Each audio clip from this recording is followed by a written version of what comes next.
Okay, great. So welcome back. This is our 5th session. And I want to go back to a few things. So one is the different types of eye movements with which we started to look into last time.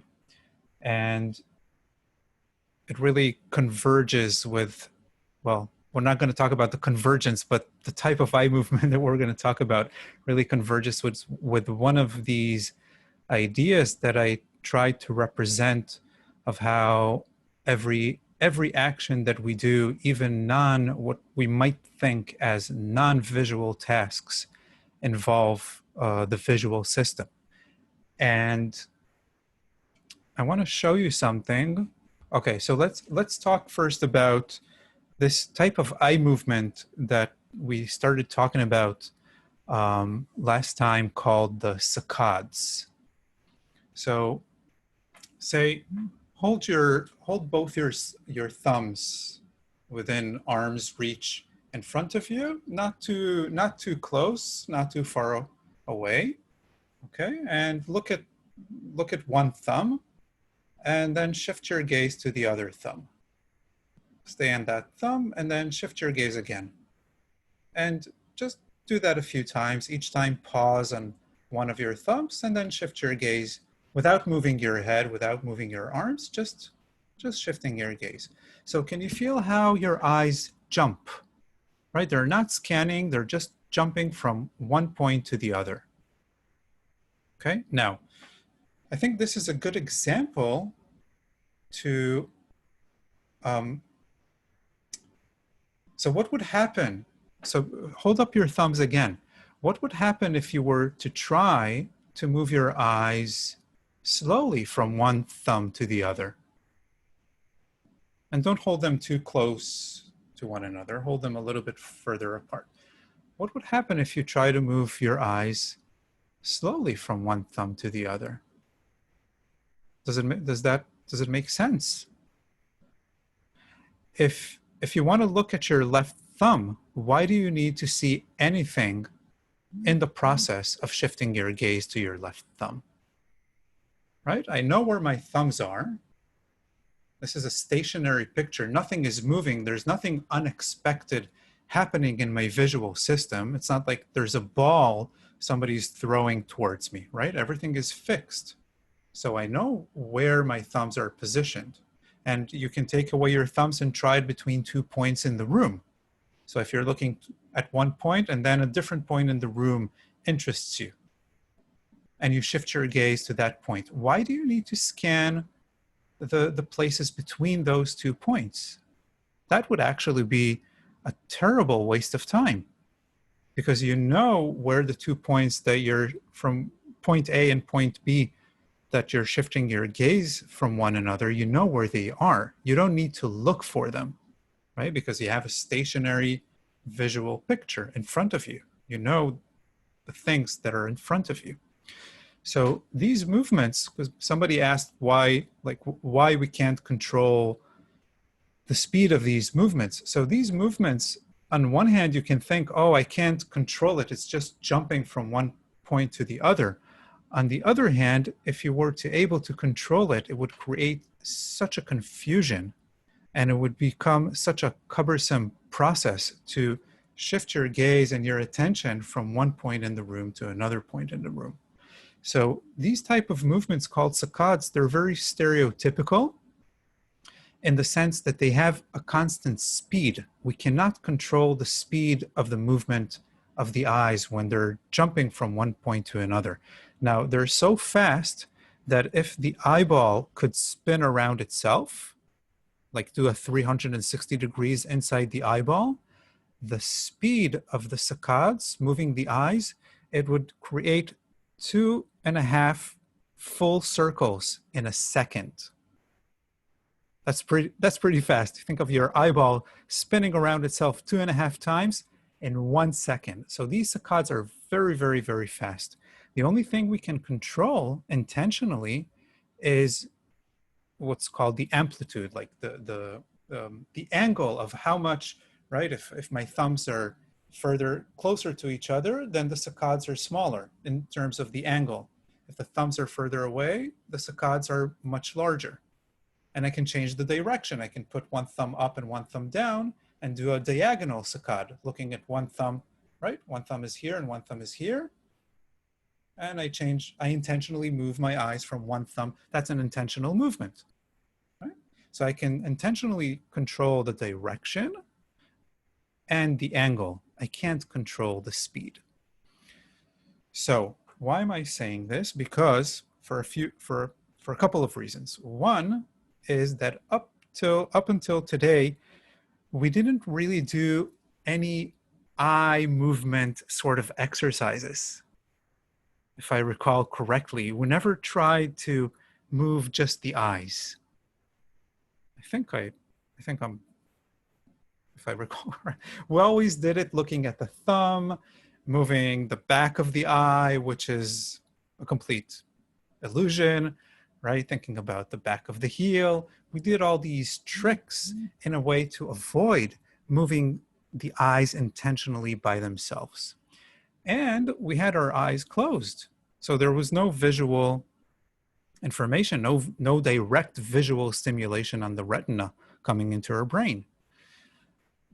Today, we're going to do something, or today you will have the choice to be with your eyes open. You can always return to closing your eyes if you feel it's too intense, but my instructions would be with your eyes open, and we will have isolated movement with the eyes. So it's really important to understand that you might think of moving your eyes very slowly. You might think of doing a very gradual, constant, a constant velocity, slow, gradual movement with your eyes. But let me tell you, actually, you cannot. If your head is stationary and you're just moving your eyes, you're going to use saccade movements. They're going to be, you can do them small. You can do them so small and gradual that, the eyes would like tick, tick, tick, tick, tick, tick, tick, tick, tick, tick, tick, tick, tick, tick, tick, that you would have the sensation as if though you're scanning in a gradual way. But actually you're not. Now, of course, saccades can be modulated. They can be refined because there's cortical control. To some extent, there's cortical control over these eye movements because we use them in an intentional, conscious, meaningful way. But they're always going to move with that burst, that fast burst of it's a 900 degrees a second speed. Okay, those 2.5 circles of the eyeball spinning around itself in a second. So I'm giving this as an intro so that you wouldn't try to fight it. If you feel your eyes are jumping, don't try to fight it, okay? Because if you're going to try to fight it, you're just going to create a lot of more tension and stress in the muscles around the eyeballs, trying to inhibit something that is really neurophysiologically there from, I don't know, hundreds of millions of years, I guess. Now, so that's one thing with the saccade. The other thing with the saccade, which surprised me because I didn't remember, and then I was reading about it again, and every time I read more about the physiology of the eyes, I realize how little I actually know about it because it is so complicated. So I want to show you something interesting about this saccade thing on the neurophysiological basis without it getting too complicated.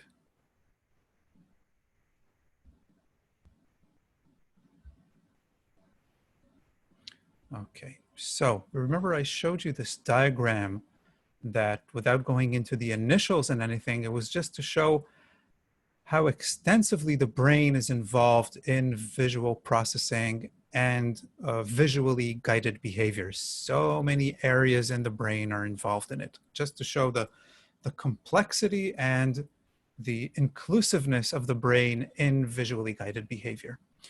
Now, this CS area, which for some reason in this diagram is not positioned in the right place in the brain, I don't know why, but this SC area, sorry, is called the superior colliculus, and it is a central part of the area of the brain that control these saccade stereotype sort of eye movements. Now, let's see another. Yeah, so here's another diagram. So where is it? So it's here in the midbrain. And first of all, it receives direct visual information from the eyes. From the optic nerve, as we said, there's parallel pathways of visual processing in the brain.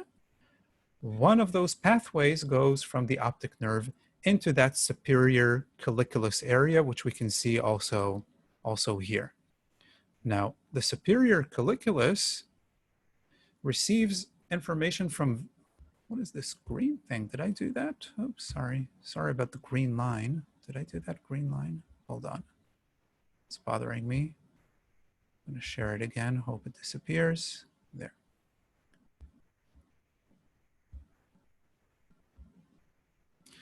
Good. So the superior colliculus receives information from a lot of cortical areas.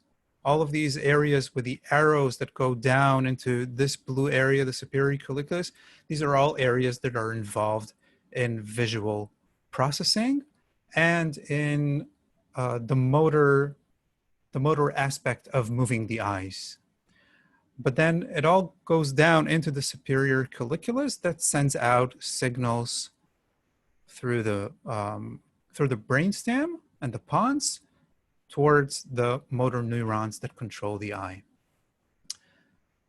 But today, as I was reading about it again, because I was reading about the control of these saccade movements, you know what else the superior colliculus has in the neural organization of it? It also has presentation of directionality of sounds coming in through the ear.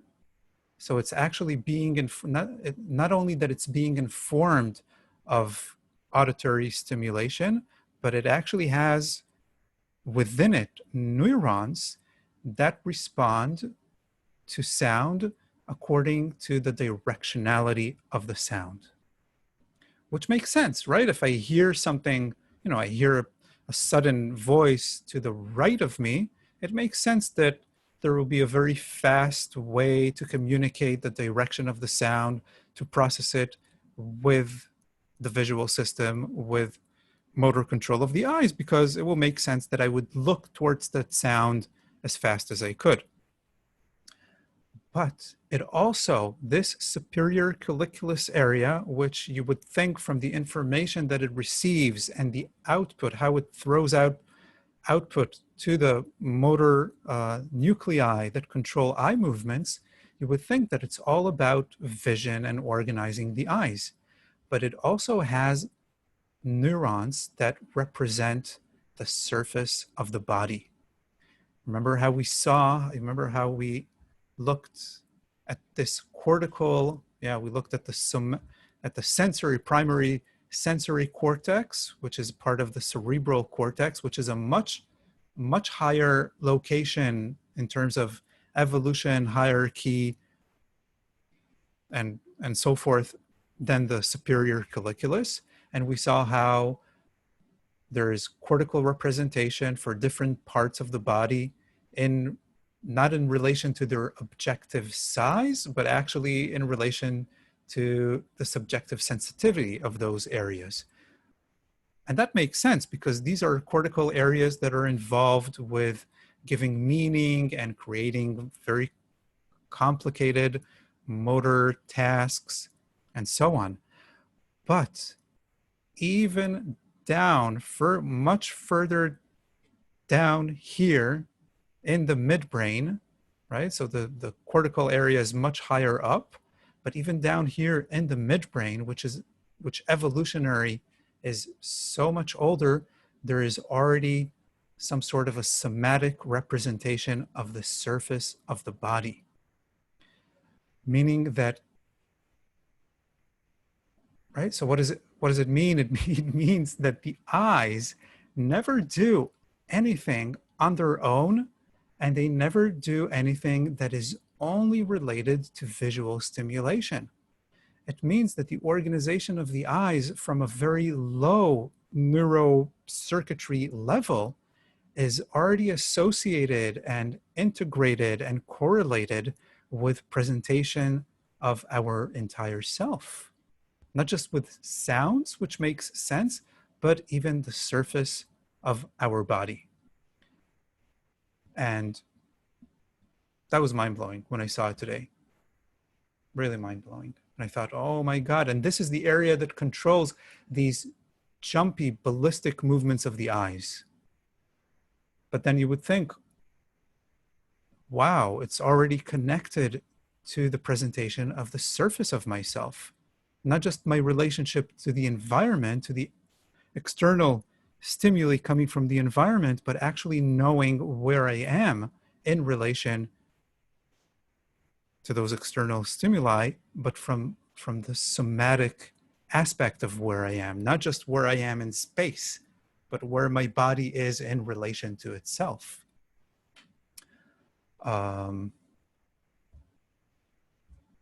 Yeah, that was the great. So of course, it's much more complicated than that. And every time we look at a particular brain area, of course, it's a super, super simplification.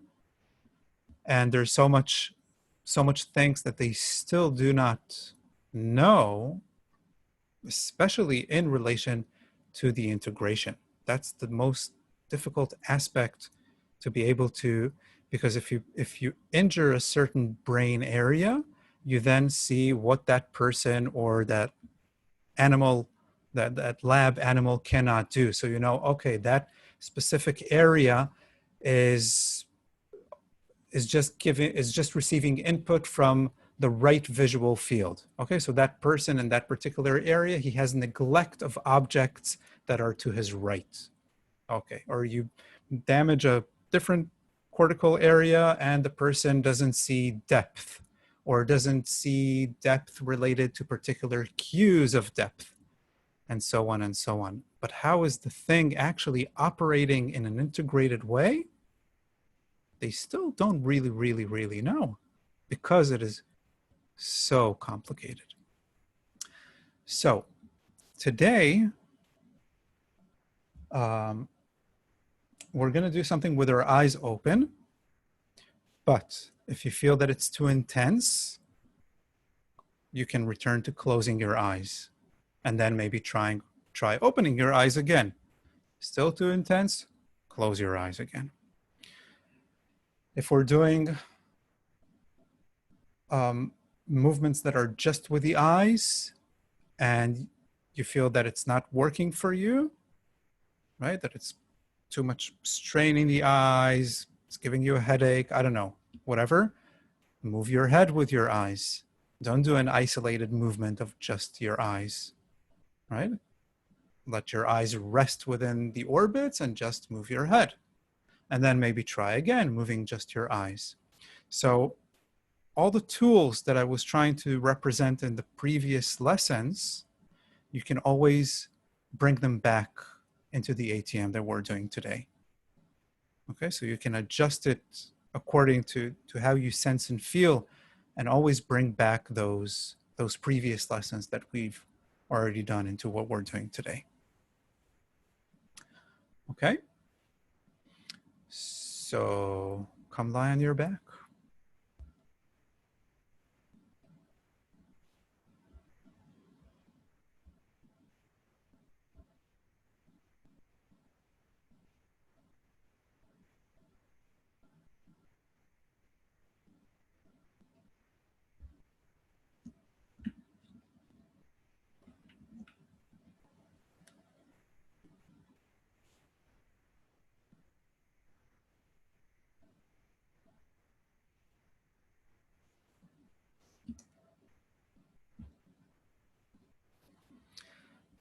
And take a moment just to sense and feel yourself lying on the floor.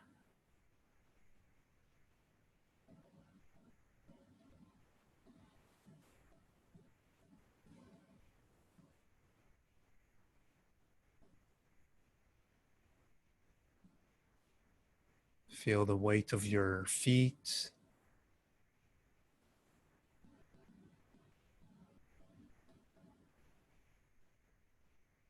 the contact of your heels with the floor, the back of your heels.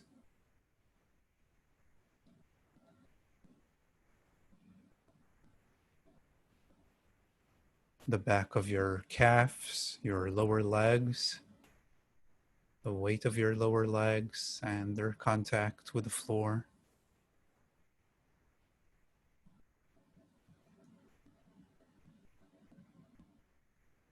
Your thighs, your hip joints.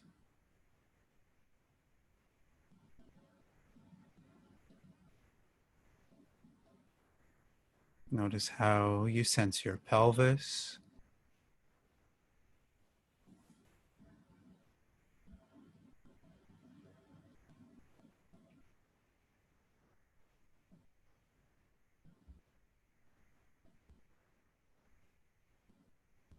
Your lower back,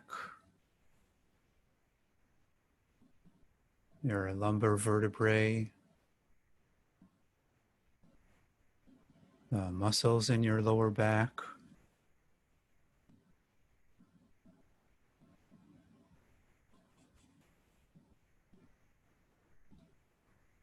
your lower ribs, and your breathing.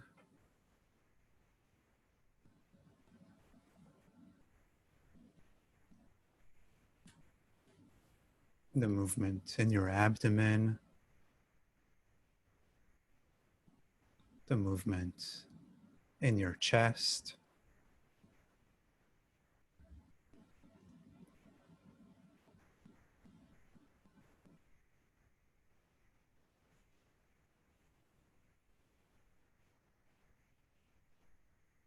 Is your sternum moving as you breathe? Are your upper ribs moving gently as you breathe?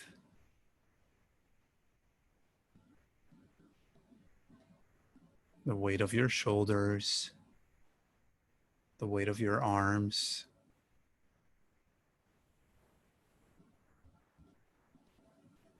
the contact of your shoulder blades with the floor.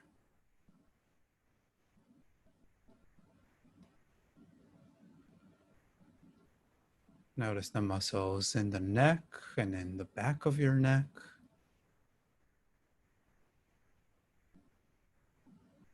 The muscles around your jaw, around your lips, your cheeks. Notice your eyes. Are they resting inside the orbit, or are they tense? Are they working in a way?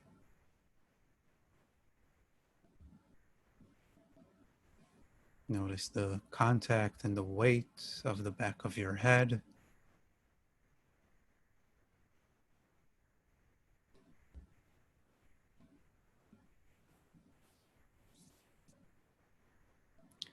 Good. Now, gently open your eyes.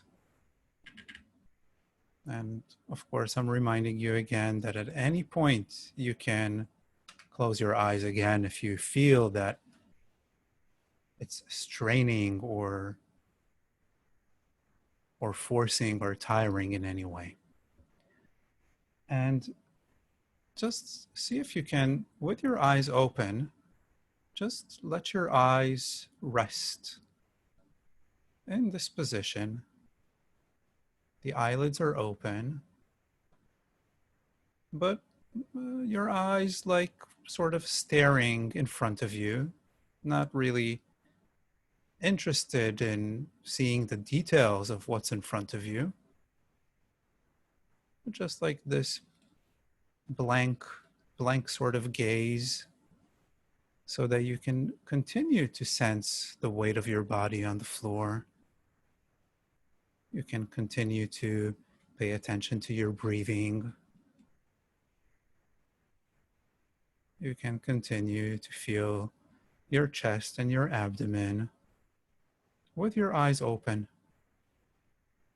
feeling the space around you, the shape of the room that, of course, you're familiar with. That's right. And then notice what is in front of you, the place that you're looking towards, the area that you're looking towards in front of you. Where is that?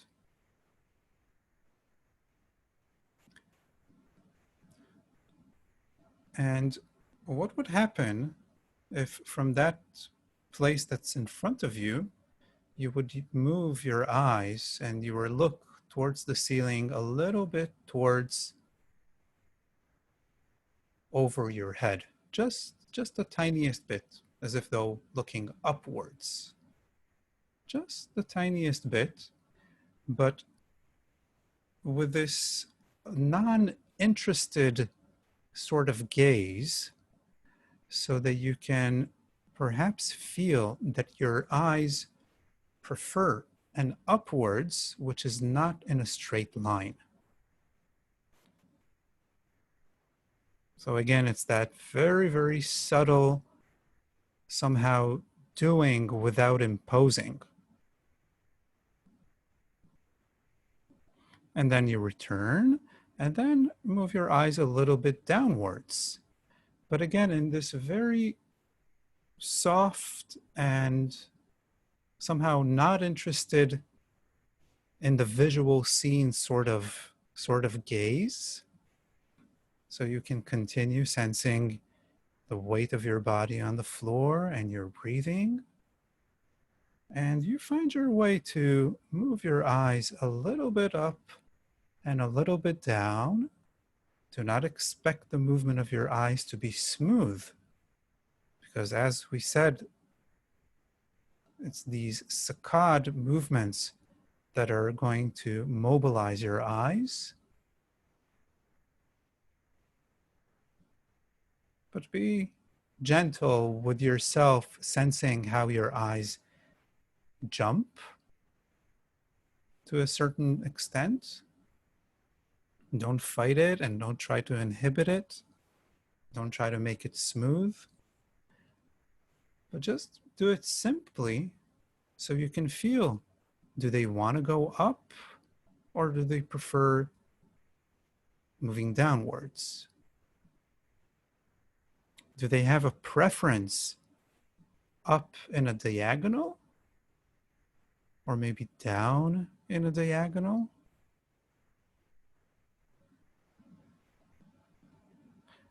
And where is that position, that eye position in your orbits that's not up nor down? And is that position, well, how can you tell? It's hard. It's a little bit hard to tell, but you need to think that position that's neither up nor down, you should be looking at a point on the ceiling that is straight in front of your eyeballs, not in front of your chin, not in front of your sternum, not in front of the tip of your nose, not in front of your forehead. It's theoretically supposed to be right in front of your eyeballs. And again, don't strain yourself to do anything. Just notice if it is not so obvious. Good. Now, from that approximated position of the eyes in front of you, do the same thing a little bit to the right and a little bit to the left, moving your eyes, if you can, with your eyes open.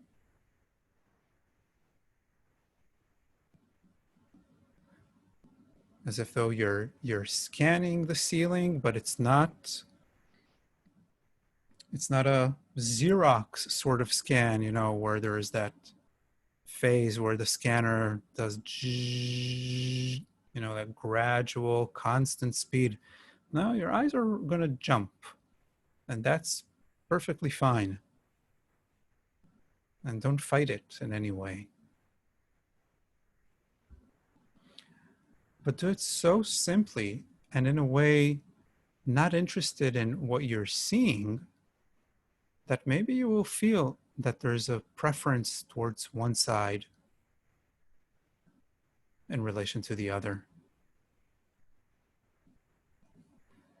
And maybe the movement towards one side is more in a straight line sideways and less so to the other side.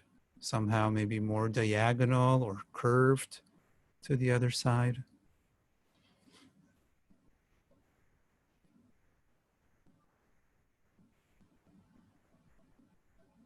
And now you're going to have to choose which side you want to improve. Do you want to improve the scanning movement of the eyes to the right, even though they're not scanning? The movement of the eyes to the right, or the movement of the eyes to the left? And you have to choose, because we're going to do it. We're going to do the lesson just to the side. And again, we're changing strategies. We're going to do the lesson to the side that you want to improve. Now, here's another thing. As we do it, if you feel that it's too intense, maybe you need to first work towards the better side, which is, of course, a very known strategy. But today we're going to try to challenge ourselves a little bit. Again, unless there's a counterindication in terms of fatigue or discomfort, and you feel, oh no, that's too complicated, I need to work with the better side, towards the better direction. Okay, good. Now, keep your eyes looking towards the front. If you want to stand your feet, of course, feel free to do that whenever you want. And now keep your eyes resting on that part of the ceiling that's in front of you, and just roll your head just a little bit towards that side that you want to improve. Just a little bit, and your eyes are resting on this point in front of you on the ceiling, if you can, with your eyes open. And notice an interesting thing, that unlike the movement of the eyes sideways that we said it was a jumpy one, keeping your eyes fixed and rolling your head is actually a movement that you can do in a gradual way. That's not a jumpy movement. And notice that you can even allow your eyes in a way to rest in their position, in their positional gaze on that point in front of you. And as your head rolls gently, there will also be this sort of softness in the eyeballs, around the eyeballs.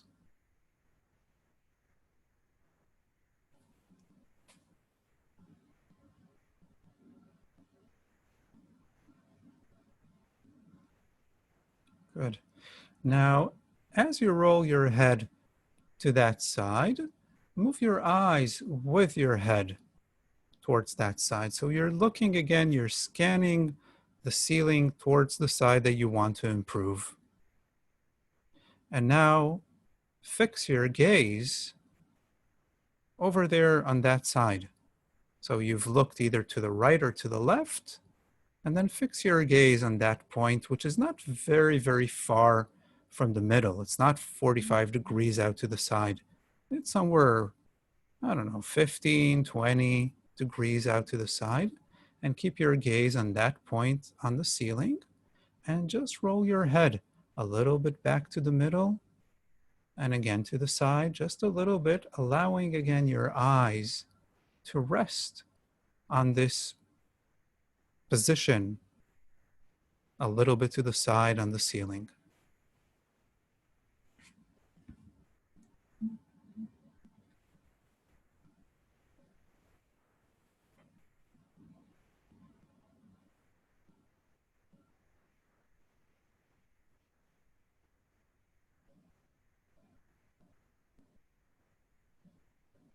Good. Now, every time you roll your head to the side, see if you can return your gaze to that point on the ceiling in front of you.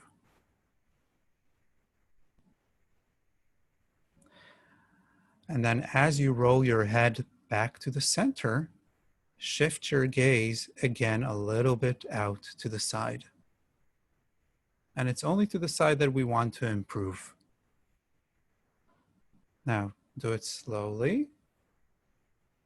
Don't rush. And notice an interesting thing. Do you start by moving your eyes and then rolling your head to the opposite direction? Or do you start by rolling your head and then moving your eyes in the opposite direction?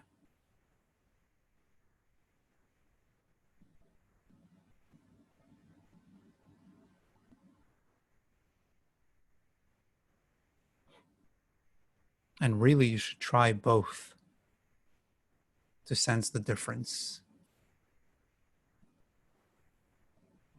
So try a few times, first moving your eyes and then rolling your head.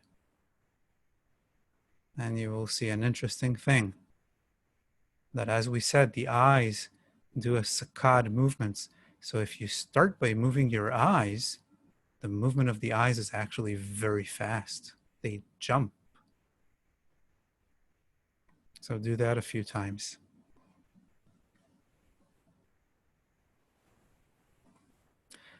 And then pause for a short second in either position, and then think, oh, instead of first moving my eyes, I'm going to start first by rolling the head.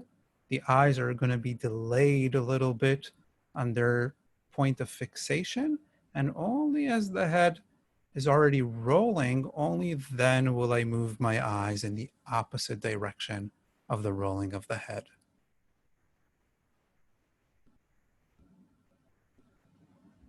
And notice how is that different?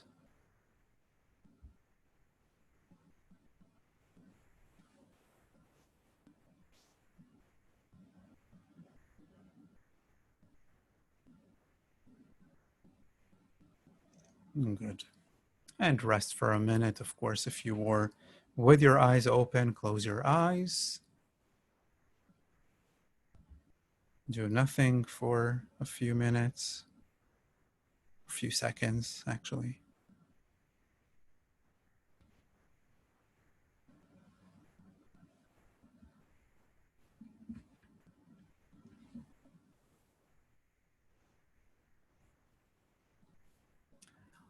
And slowly come to sitting. How'd you know, Madeline?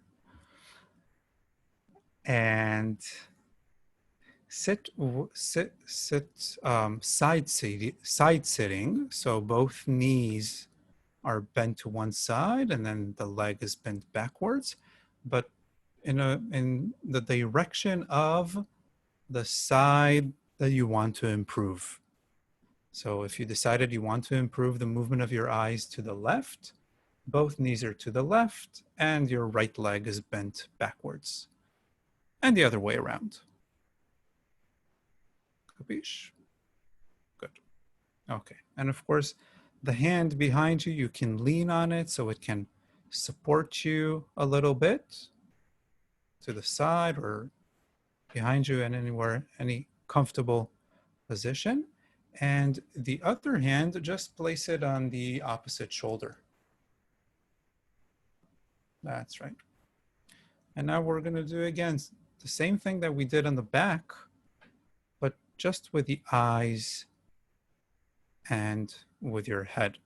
So just move your eyes a little bit towards the side that you want to improve. Now, if you're sitting in front of a very busy room and you have a part of the space where there is a wall that's less busy, sit in front of that wall if you can.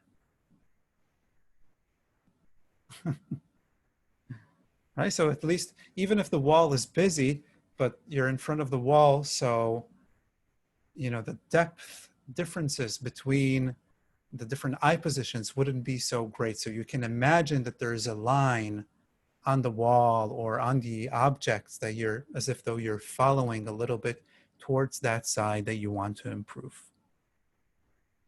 Okay. And again, your eyes might be jumping, which is completely natural. Don't try to force the movement of the eyes to be smooth, because in fact, it cannot. It can be less jumpy, but it can't objectively really be a smooth movement. Right? And decide which are the 2 points from which you're moving your eyes. What's the point in front of you? And what's the point that you're moving your eyes a little bit out to the side? Without turning your head, without turning your shoulders, without turning your pelvis, just your eyes. So it shouldn't be more than 15, 20 degrees out to the side. That's right. Now keep your eyes in the middle with a soft, non-interested gaze, and just turn your head towards the same side, this side that you want to improve. Just turn your head a little bit to the side. Not your shoulders, not your chest, not your pelvis, just your head a little bit. And your eyes are as if though resting softly in this point in front of you. And notice an interesting thing, that in this position or in this situation where it's actually the head turning and the eyes are fixed, there's actually a lot of smoothness. It's not a jumpy movement, not the head, not of the head, and not even of the eyes inside the orbits staying stationary on that fixated point in front of you. It's actually quite a smooth movement.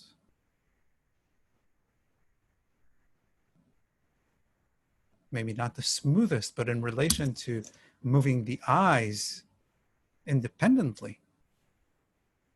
Good. Now move your eyes to the point of this scanning direction out to the side, that 15, 20 degrees out to the side, and leave your eyes there. And turn your head a little bit back to the center and a little bit back towards your eyes. And notice again that your eyes can be very soft. You're not interested in what you're seeing. It's just a positional gaze and not, a visual gaze. And that the movement can actually be quite smooth, soft, and simple. You can relax your jaw and your abdomen and your tongue.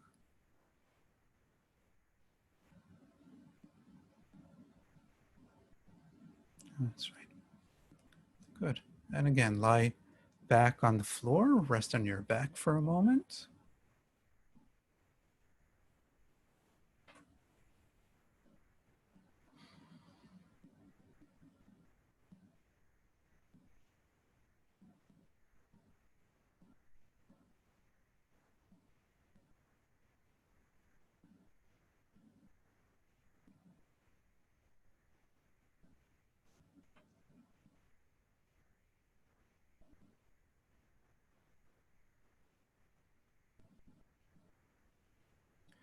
And whenever you feel ready, slowly come back up to sitting.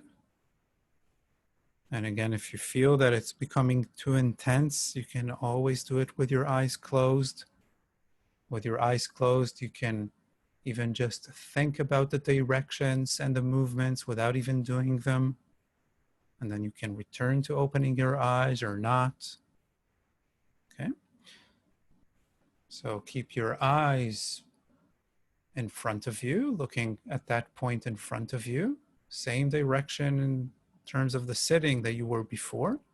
And just turn your head a little bit to the side towards that direction that you've been working with, or working only towards the direction that we want to improve this time. That's right. And then think when you turn your head back to the middle, you want to shift your gaze out to the side. And then when you turn your head out to the side, you want to shift your gaze back to the middle. Gently, gently. Don't halt. Don't stop your breathing.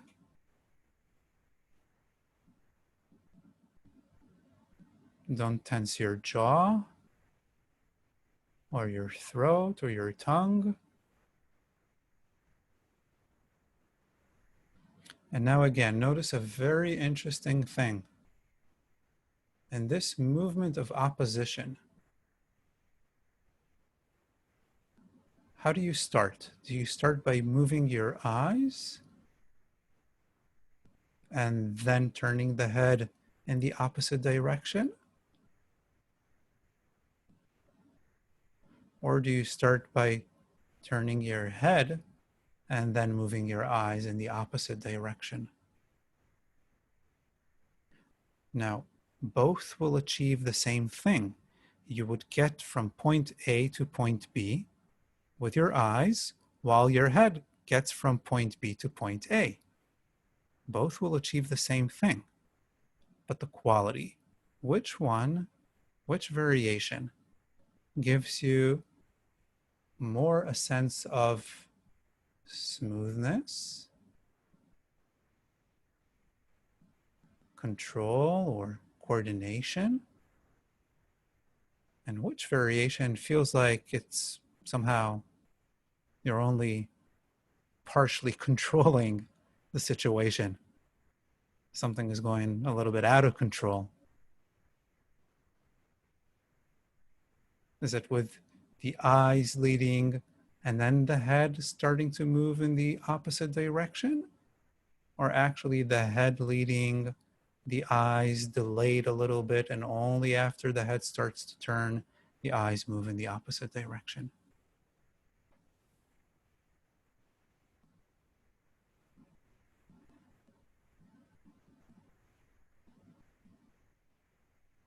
Great. And lie on your back again and rest.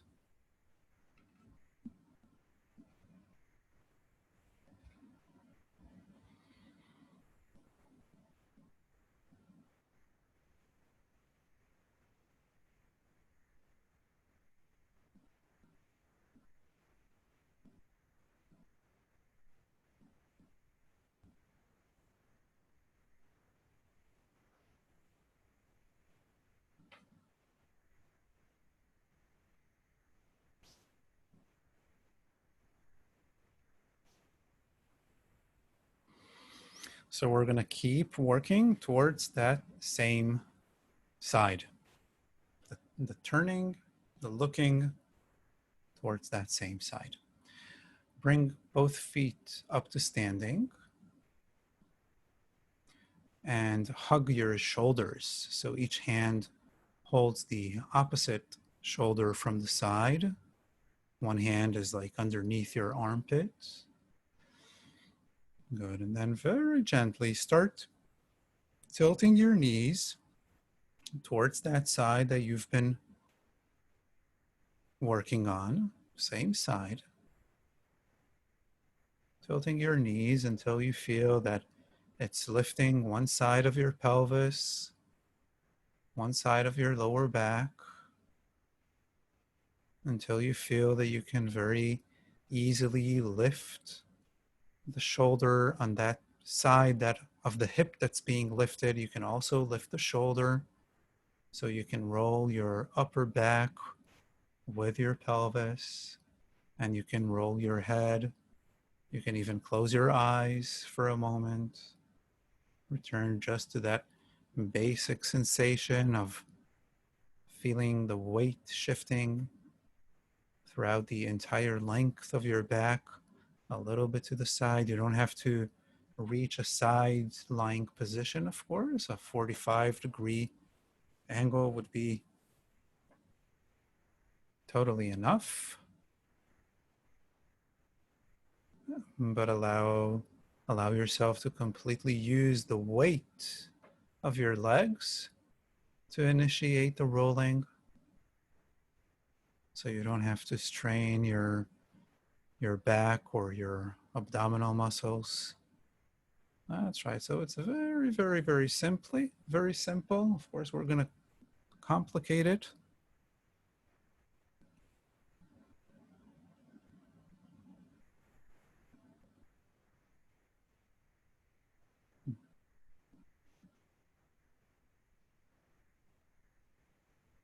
Good.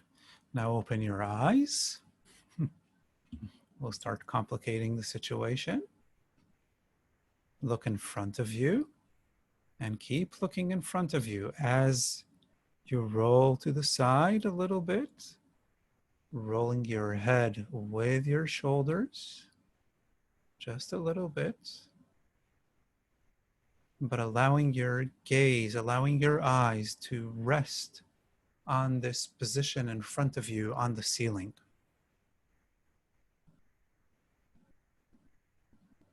That's right, but see if you can keep sensing the weight throughout the entire length of your back, shifting in this gentle way, even though you're with your eyes closed, eyes open.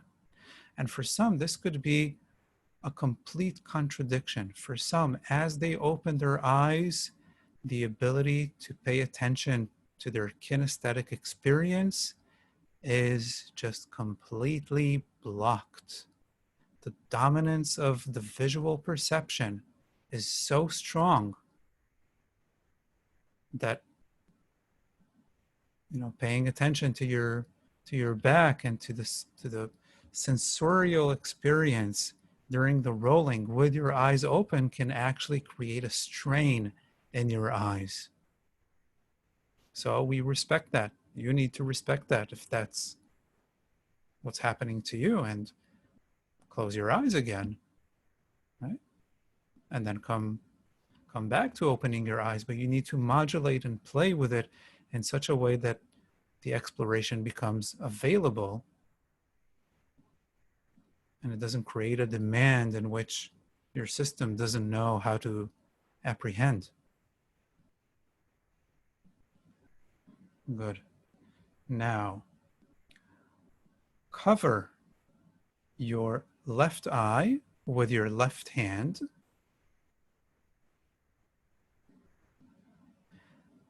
And your right hand is still hugging your shoulders. That's right.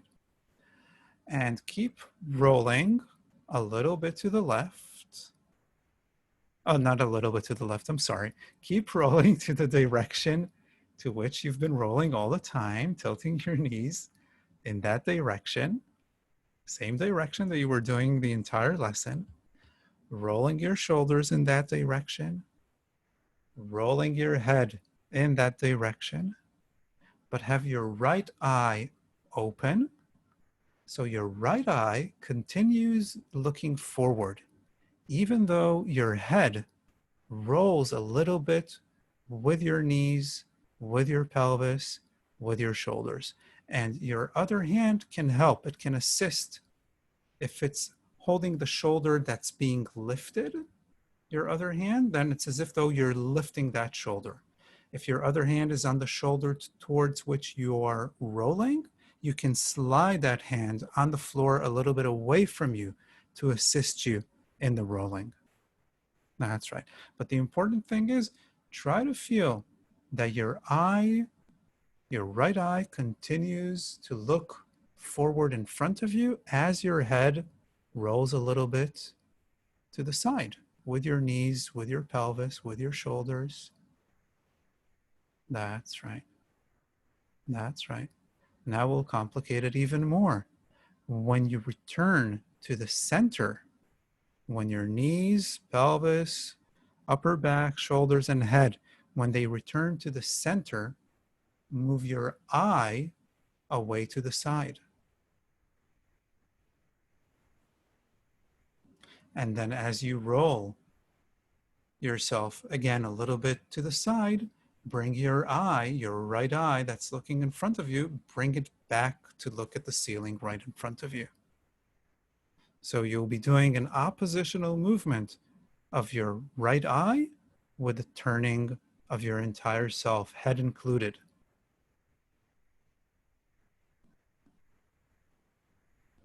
That's right. Now, this is tricky. It's tricky. And again, try to notice, do you start the movement from your eye or from rolling? What would give you a better sense of coordination, even though you're doing an oppositional movement? Should your eye move and then you should be rolling to the opposite direction? Or should you be rolling first and then moving your eye in the opposite direction?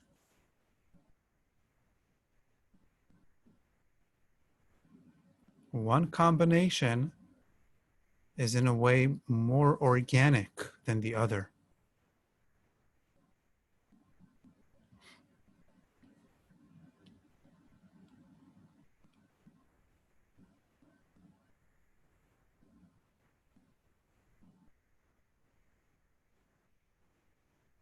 Good. And bring everything down and rest.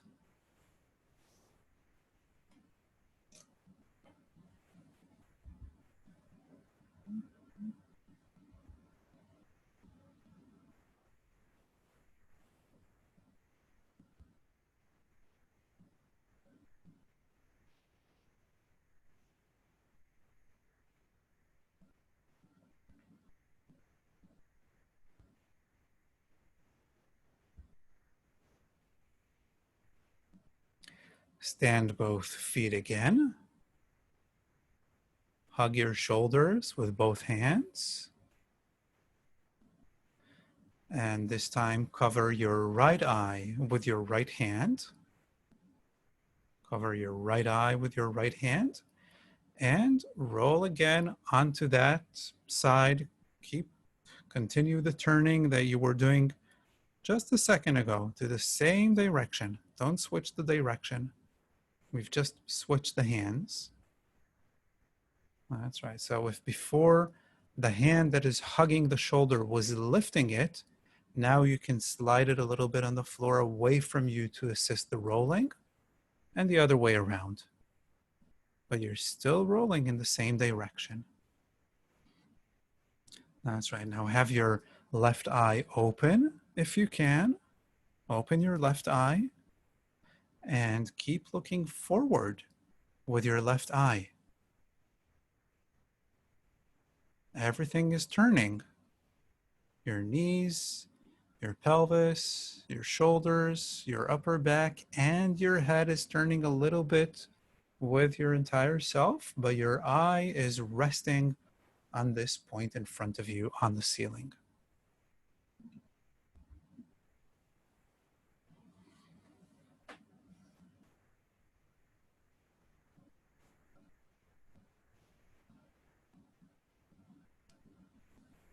Great. And then very gently, as you return to the middle, see if you can move your eye out to the side. It's always to the same side. We're never going to the opposite direction. It's always to the side that you want to improve. And then as you turn your body, as you tilt your knees to the side, you bring your eye back to the middle. So again, it's this oppositional movement of your entire self with your eye. Your head is rolling with your chest, with your back, with your knees, but the eye is moving in the opposite direction. Right? But the thing is, it's not a question of achieving it, because it's all moving from point A to point B. It's not, the problem is not reaching getting from point A to point B. The thing is, how can you do it in a way that feels more natural? And again, the cue is to try to sense, should you move your eye first and then roll yourself? Or should you first roll yourself and then at a particular time, the eye can move in the opposite direction? Which one should initiate the movement?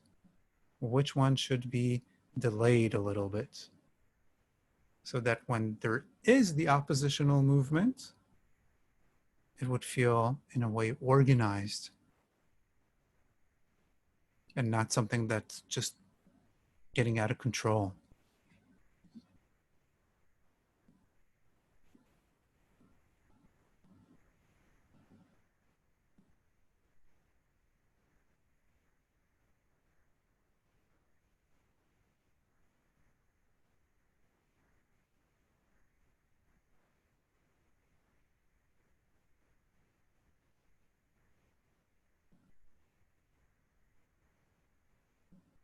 Right. And bring your hands down and rest for a moment.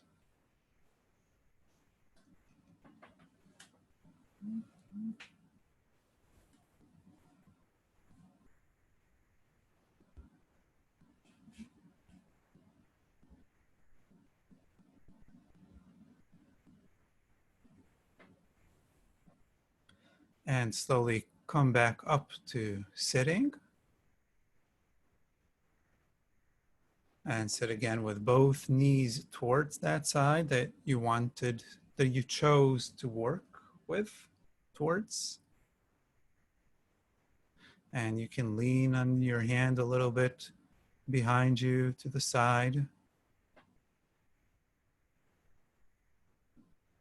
That's right. Now, you have one hand that is free, correct? You have one free hand. So with that free hand, cover the eye on the same side. Cover the, if your right hand is free, cover your right eye.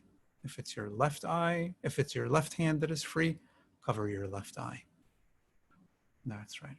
And now turn a little bit with your entire self, just like you were doing on your back. So you're using the turning of your pelvis, the lifting of your hip joint. You really want to roll onto the hip joint that is on the floor. You really want to feel the pelvis rolling and the weight shifting inside the hip that's on the floor, and the other hip is lifting and turning.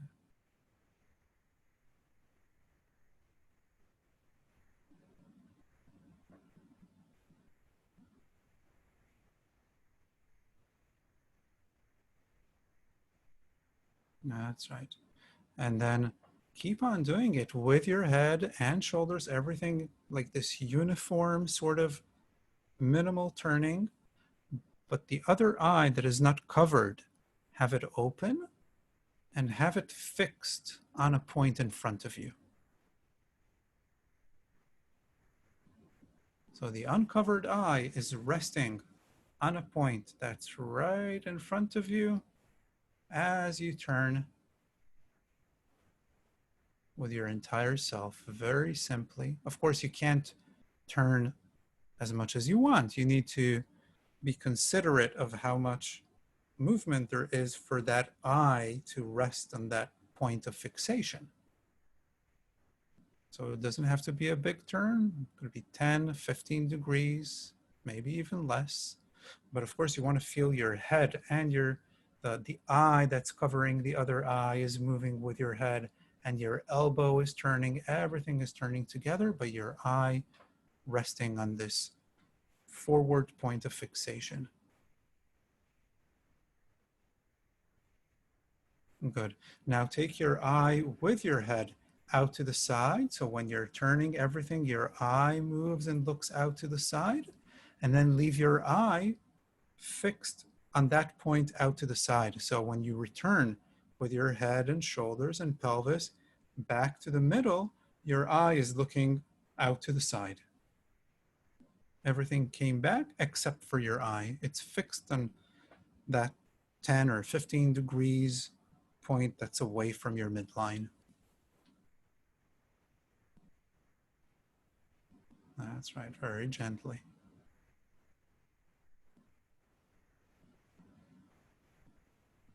Good. Lie on your back for a moment and rest.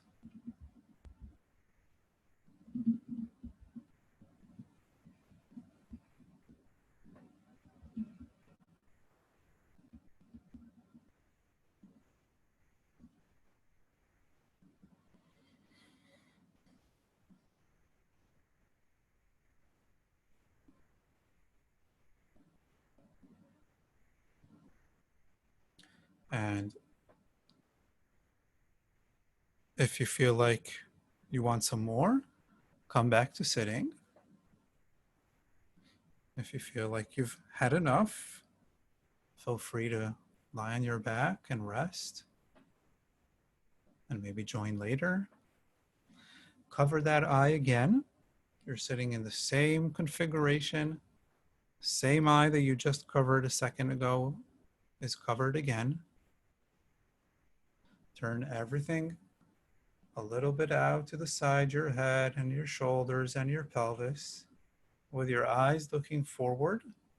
And then when you bring everything back to the middle, shift that eye a little bit out to the side.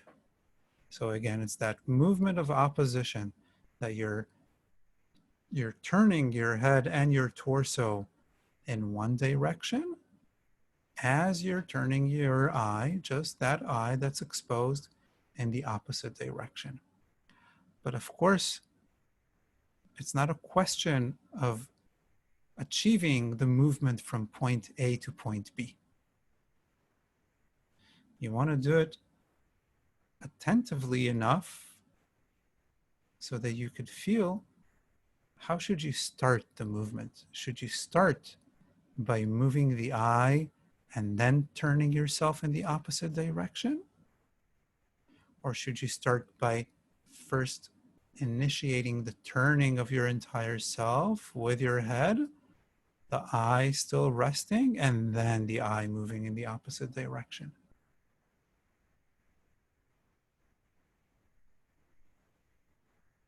So first, just being able to do those two variations, being able to differentiate the timing and your control to feel, oh, yeah, I get it. Here my eye is delayed and the turning of my torso is leading, or the other way around.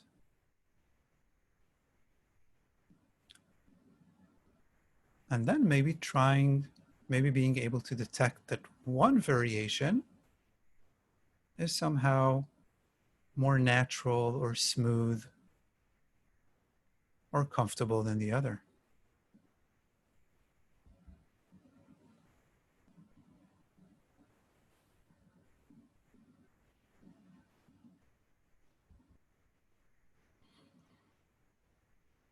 Great. And lie on your back again and rest.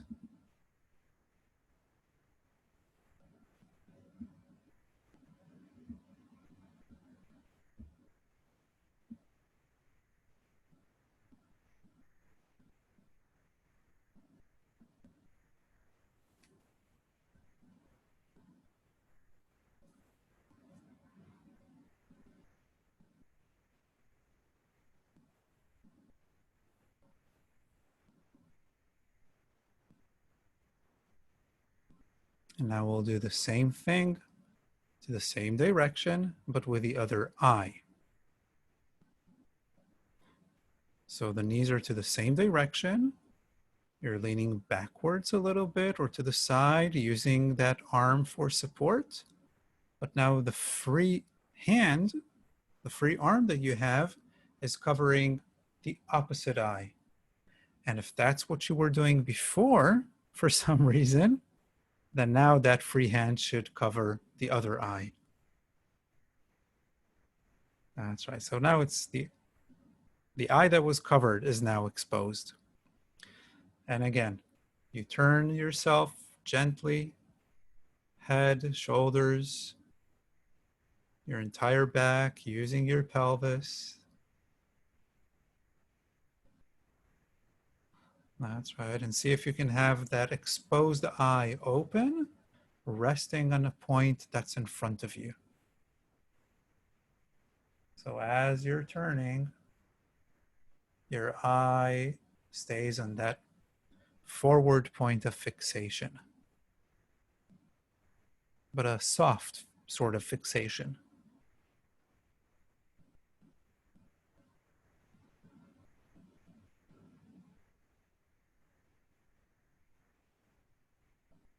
And of course, you can't turn much, especially if you don't want that eye to be straining. So it's a simple, gentle turn.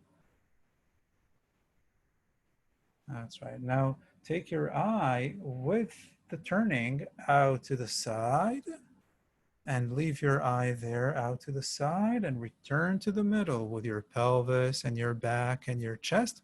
But your eye is now fixated on a point that's maybe 10, maybe 15 degrees out to the side. And if it's too far out to the side, then reduce it. It can also be 7 degrees out to the side. But you know that it's not the point in front of you.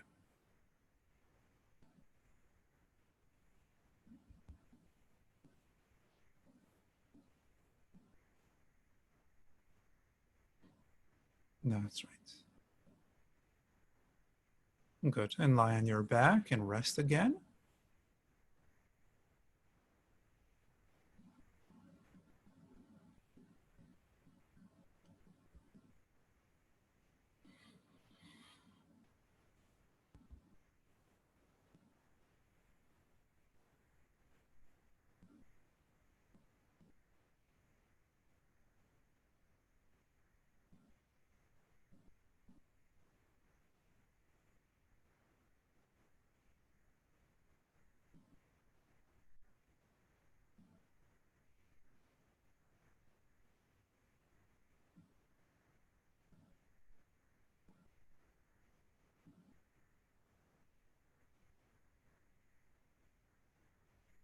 Slowly come back up to sitting. Sit in the same position as you were before, covering that eye. That's right. And now very gently keep the eye in the middle and that forward point of fixation as you turn everything a little bit out to the side. But then as you return with your pelvis and your chest and your shoulders and your head to the middle, move your eye out to the side a little bit. And then as you turn yourself out to the side, bring your eye back to the middle.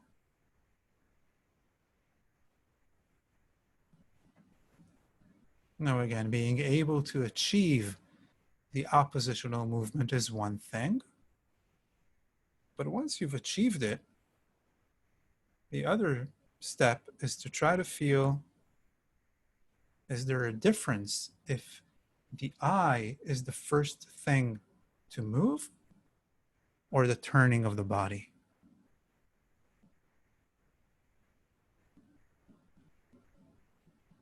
Or should it be completely simultaneous?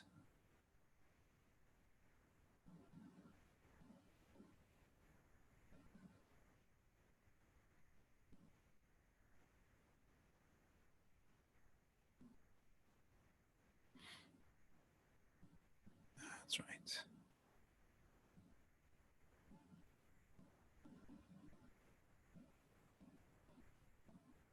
Good. And lie on your back and rest for a moment.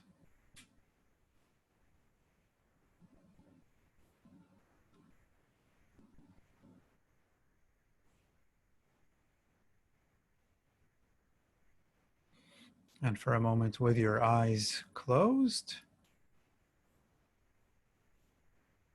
just notice how you feel and sense your contact with the floor.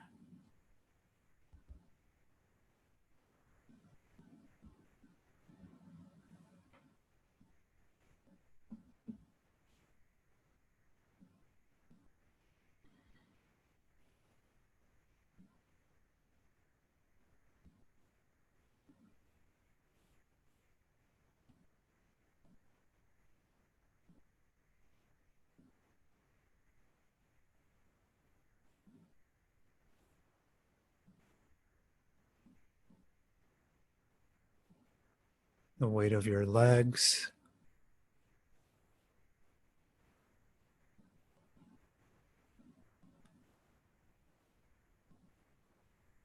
the contact of the back of your pelvis with the floor,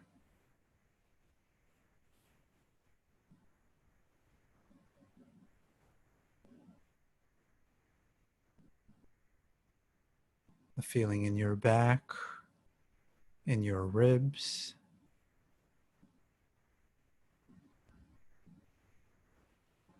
in your chest.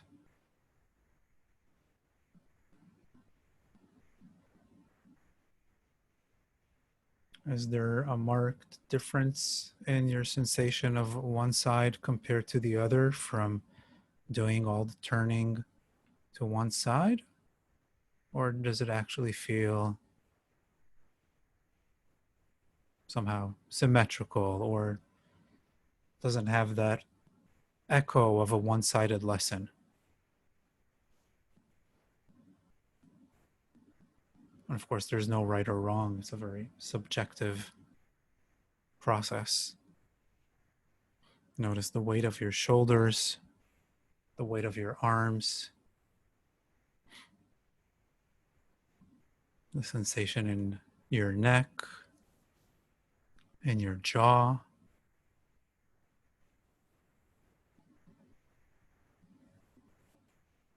in your face, the weight of your head, of your skull on the floor, sensation around your eyes, maybe even the weight of your eyes inside their orbits.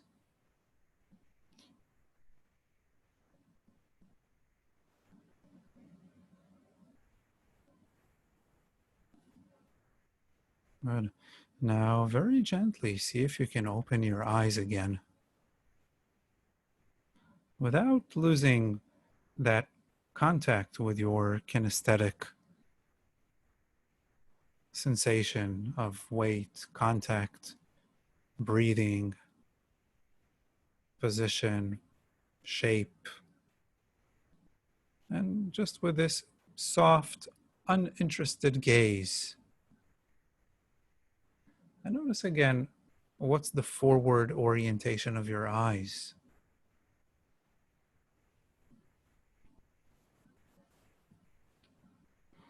And see if you can think again about those cardinal directions of up and down a few times, allowing your eyes to very gently drift a little bit upwards, but not directing them in a particular straight line, just allowing them to drift and return. Well, it's not really a drift because we already know that they jump.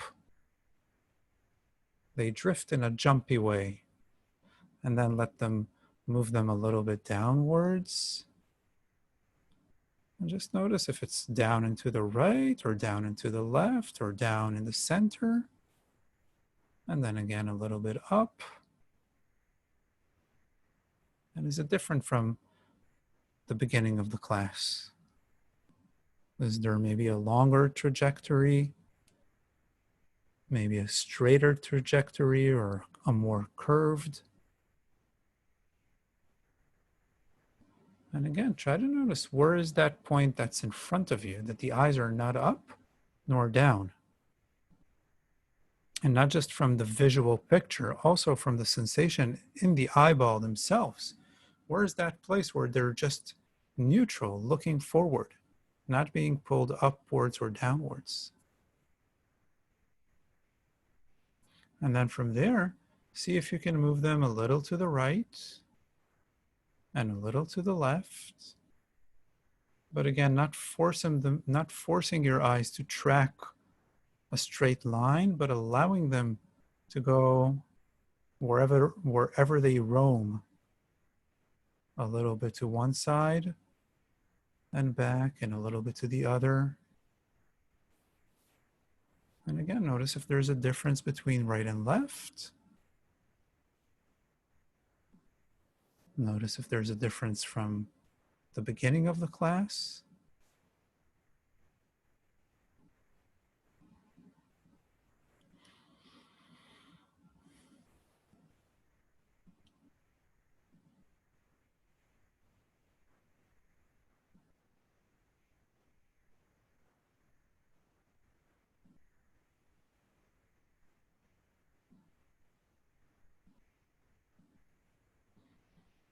Good. And very gently roll through one side and slowly come up to standing. If you need to sit for a moment, please take your time. Don't rush up to standing on both feet.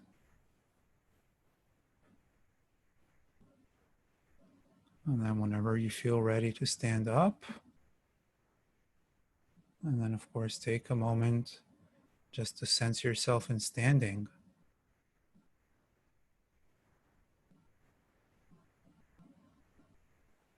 Notice the contact of your feet with the floor.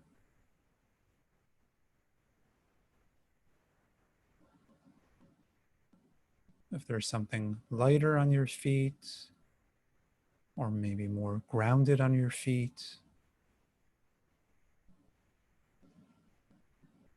The position of your pelvis, the sensation of the weight or the stability or the lightness on your legs.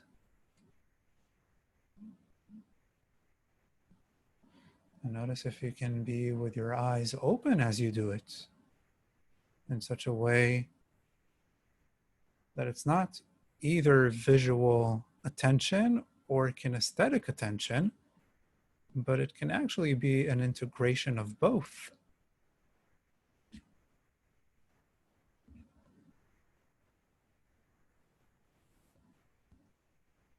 That's right. And then very gently, with your eyes open, as you're standing, scan your room a little bit to the right, turning your entire self.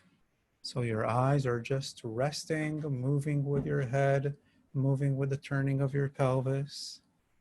And then a little bit to the left, right? But don't dictate the direction of the gaze. Allow your eyes to find their way.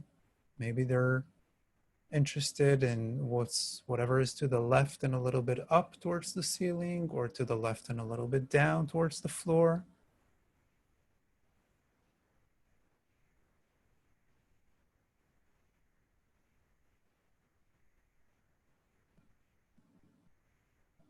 That's right.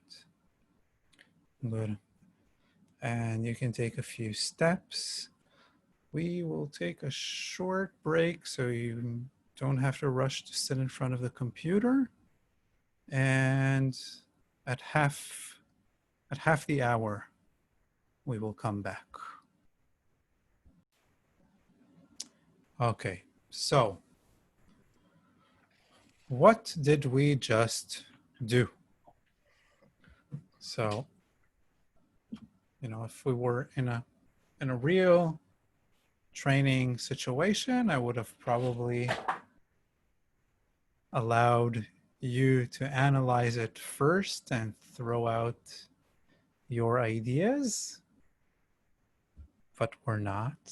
And time constraints and being in front of the screen constraints and managing group dynamics through Zoom constraints, etc., etc. I'll give you my analysis of what we did, and then of course, when we'll have time for questions, you can debate it or disagree or whatever you think. So, look, hold your thumbs again in front of you. And we saw that from knowing my environment, if somebody opens the door, my eyes can just, boop, they jump to the door because I know where the door is. I don't have to track anything. I want my phone. I know where my phone is. I see it in the periphery. So my eyes, they can move, boop, my phone, or the closet or the light, right? The eyes jump. So when you're holding your thumbs and you're looking from one thumb to the other, again, that's a saccade.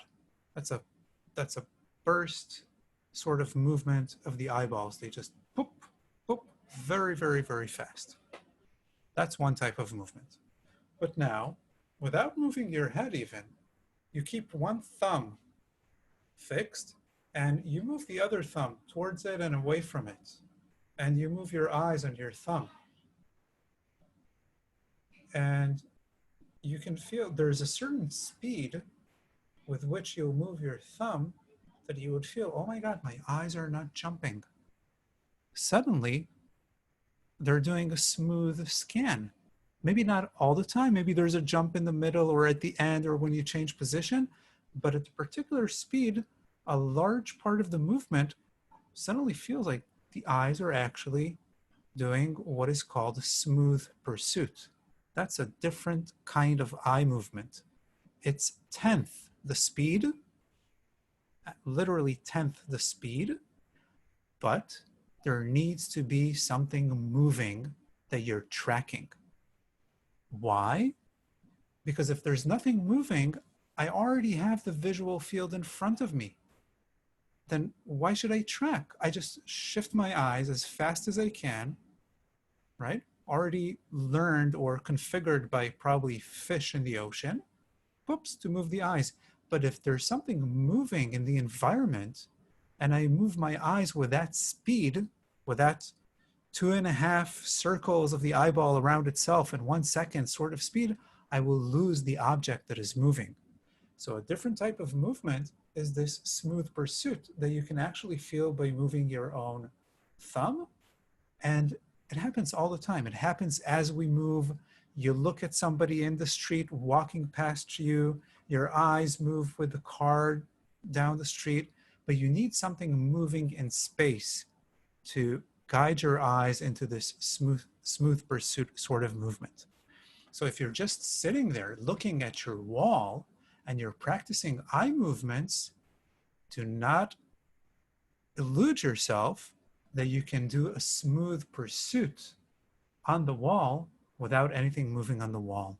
It would just be finer saccades. It would be smaller saccades that if you do them attentively enough, maybe you almost get the feeling of scanning, but it is really so hard to achieve, almost, again, neurophysiologically impossible.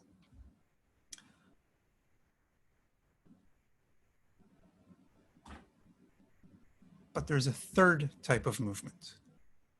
There's another type of movement, which is, if you look at me, okay, look at my, whatever, this eye, or fix a point. I'll try not to move.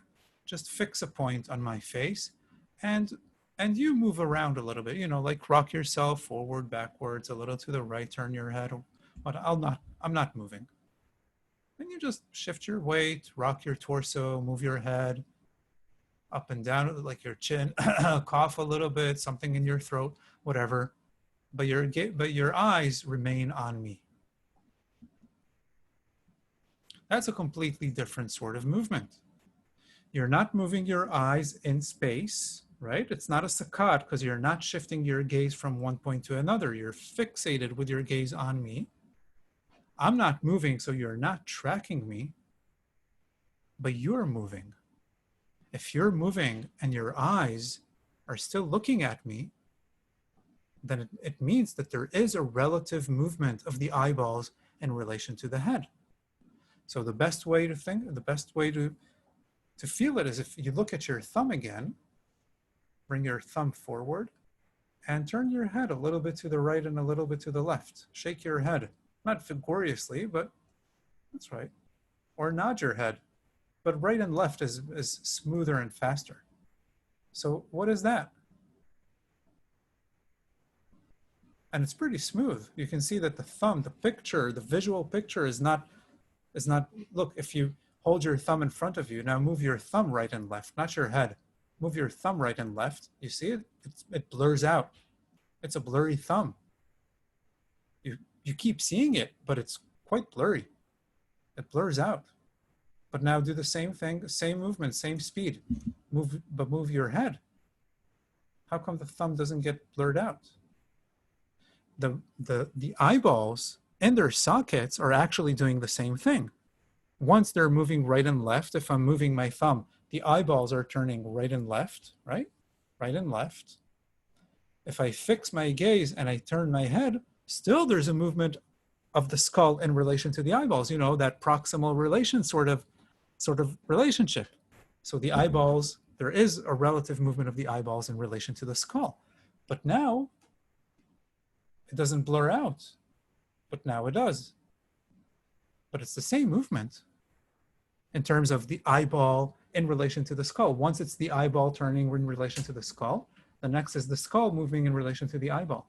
How come one gets blurred and the other doesn't?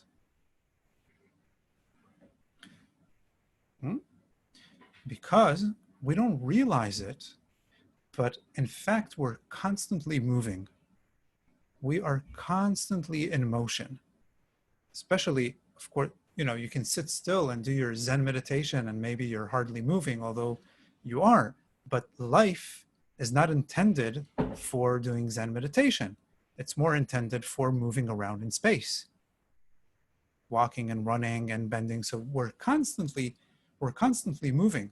Now, if our eyes, as we were to move, our eyes were to move with our head like they're tracking the thumb, everything would be blurry. Everything would be constantly blurring out. So we have this incredible mechanism that helps the eyes stay in their place. You know those handles, the camera handles that you hold, that they have like this, what do you call it? There's a name for it. You can unmute yourself if you know the name for that apparatus. A gimbal. I think it's called a gimbal. A gimbal, that's right, a gimbal. So you're holding because if you're holding a video camera in your hands and you're walking as you're shooting the video is constantly being rocked and, right, it's constantly rocking. So there'll be a lot of movement in the picture.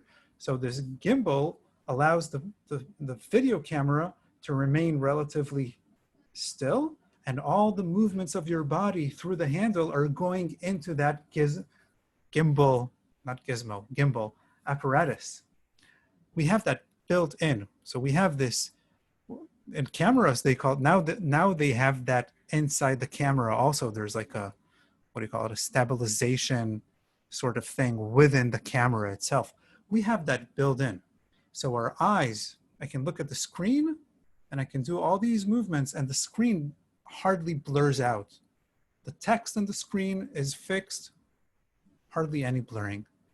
That's a completely different sort of eye movement, and it originates from the movements of the head. I'll show you again the diagram. It's actually a reflex.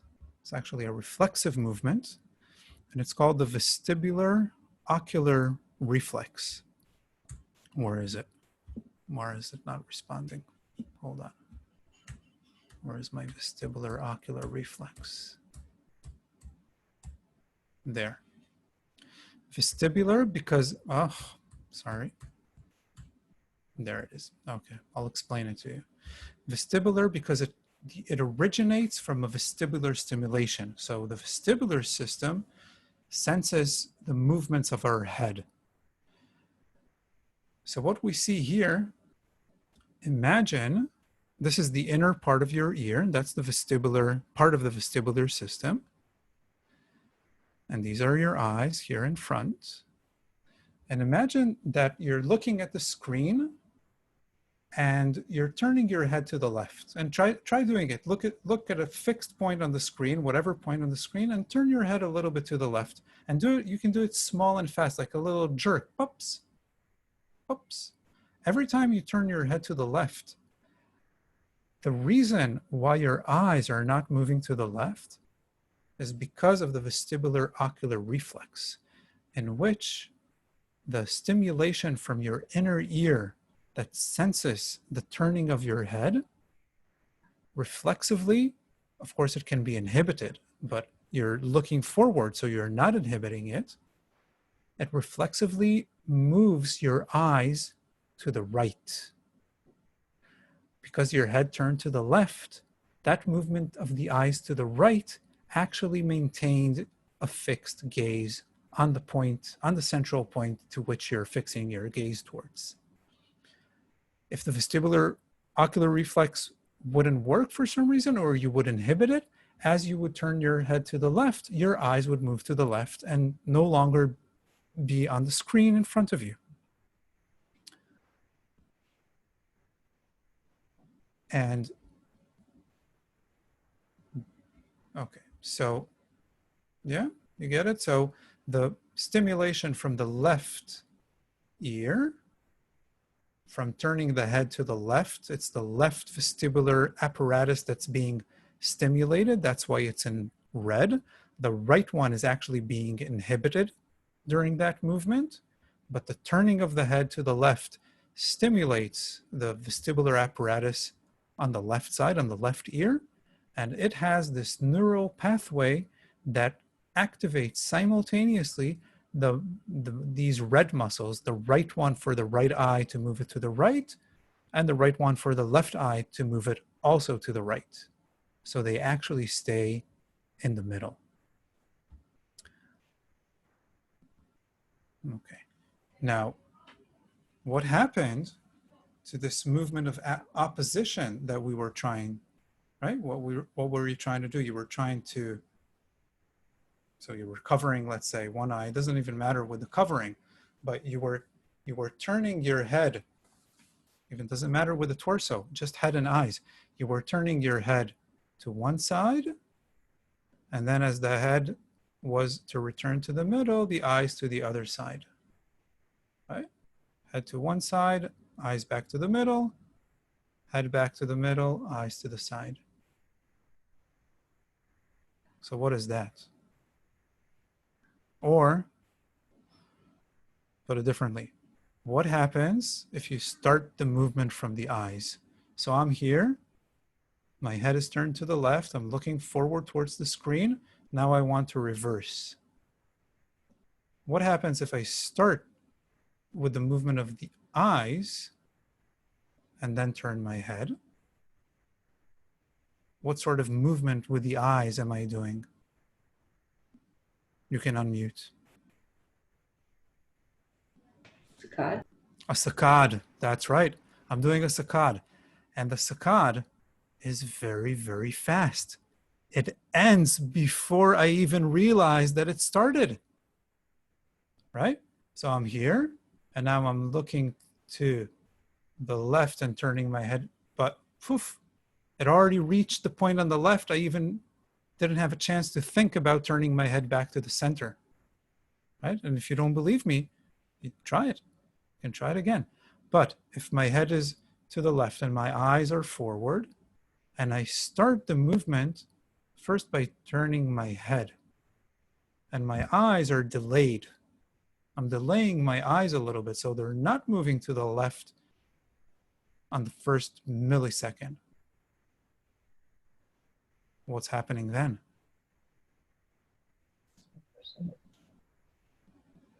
You need to unmute if you want to. Vestibular-ocular. Exactly, the vestibular-ocular.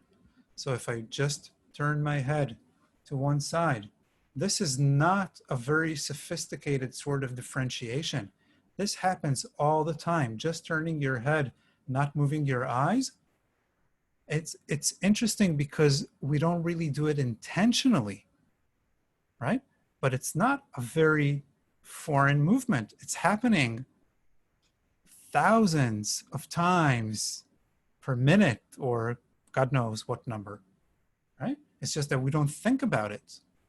But if I turn my head to the side and my eyes remain centered, I'm actually engaging a very smooth mechanism that involves that vestibular-ocular, that, what would you call it? Not gizmo, gimbo?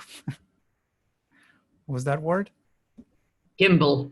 Gimbal, that innate gimbal mechanism, right? So then if I turn my head first and I evoke that vestibular-ocular reflex, then I might have an easier time not reaching point B from point A. That's not the problem. The problem is trying to create that sensation of synchronicity. That's the problem. That if the eyes lead, poof, a A saccade fires out and that's it. It's over. What is there to synchronize? Or it becomes much harder to synchronize because the saccade is so fast.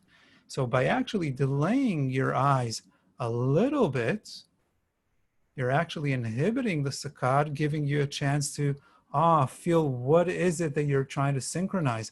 That smoothness of the movement of the head up and the eyes. It's not that they did a smooth pursuit. They still did saccades, but at least it's in correlation to something else and not just by its own. Right? So it's like these sort of tricks of course, you can't create something that's not there. Well, actually you can. The eye at the back of the head was a creation of something that's not there.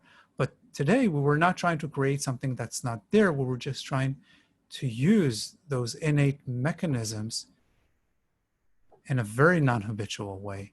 Because again, the VOR is not something that we do intentionally. It just happens. You read a book, okay? You read a book and the car, or you're on the train, and at least trains, you know, those trains that rock a little bit, there are probably trains today that have zero movement, but some are in the car and it's rocking. So your head is constantly being tilted, but you can read if you're not getting, you know, seasick from it, which some people do. But I can read in a moving car and the text never gets blurry, right? So that mechanism of stabilizing the eyes is always there. Complicated, huh? Very complicated. Okay, so feel free to unmute and ask questions or share your comments. Roz, this is Kim. Hey, So Kim. On that last point then, so motion sickness would be a problem with the vestibular-ocular reflex somehow? Yes, you know what they say when you're on a boat and you're getting motion sickness, you should be staring out at the horizon, right? To give you a stimulation that helps you stabilize your eyes. Of course, when you're on a boat or motion sickness, you're getting these tiltings that you're not fully able to calibrate and adjust because you're not used to them. Right? So then your eyes, and if you don't know that you should be fixing your eyes on the horizon, your eyes are trying to, the vestibular-ocular reflex is being engaged, but you don't know, you're so unhabituated to the situation that it throws your eyes in these weird position or configurations that create a sensation of you actually don't know, right, where the floor is or how to, because in our habitual environment, it's all working on anticipation. When I come forward or move to the side, it's not nobody's moving me. Even if I'm not intentionally, consciously moving myself to the side, these are all actions. Every little shift that you do, anytime, any moment, you just change the position of your hands. There's an anticipation that this is what you're going to do. It's not a surprise, right? Oh, who's that hand? Oh, I knew I was going to lean into my hand, even if I wasn't consciously thinking about it. But it didn't surprise me. The contact of my hand and my face did not surprise me. Same with the visual system. All of these movements that I'm doing are being checked for and controlled for by the vestibular-ocular reflex in part, but they also have a cortical representation because there's a millisecond before the movement occurs. Before I do this, you don't see it, I don't feel it, but before I do this, there's a motor program in my brain that's actually planning to do this and executing to do this. So it's not surprising. It's not like, oh, who pushed me forward?